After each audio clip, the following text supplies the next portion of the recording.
intention for teaching this material is that more people can incorporate regular rituals and provide themselves with an offensive type of protection as a form of spiritual hygiene. Why protection? Why is this even important?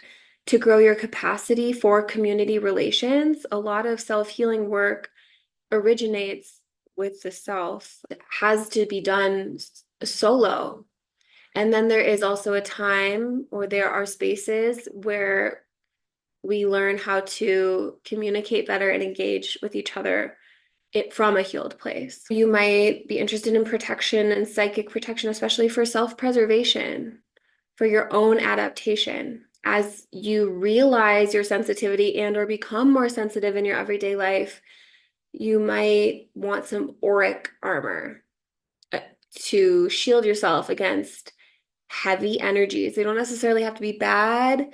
And sometimes it's like the people that we're closest with who bring us heavy energies. So this is practice for that, for shielding yourself. This is for psychic security.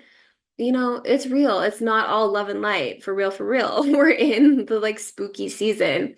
And I value sort of knowing the enemy and understanding the spectrum of what magic and what energy are out there so that I can feel prepared.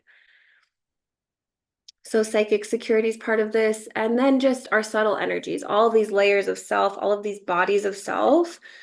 This is a way to learn to support those things because they're always on us. They're part of us. So interacting and taking care of them is something you might not have learned, but are interested in learning. And that's something I didn't learn as a child. And that's why this is very dear to me, is like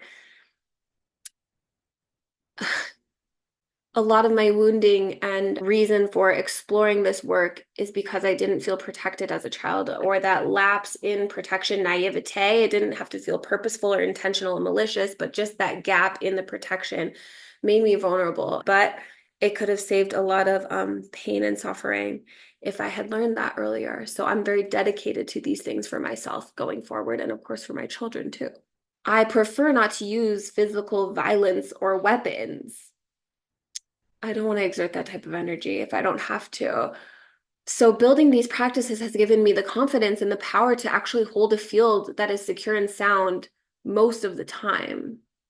So I can rely on this more energetic and discerning intuitive protection to be a line of defense that helps me to avoid getting deeper into the physical aspects of safety and violence. So especially those of you that are walking through life with an open heart, or you engage in healing work, this is essential. Preparedness for shadow work, initiation into darkness is wise. Shadows are these access points. They're not really to be feared, but just to be prepared for and protected. And so part of protection is also belief, what you believe to be true and how much you believe in these forms of protection.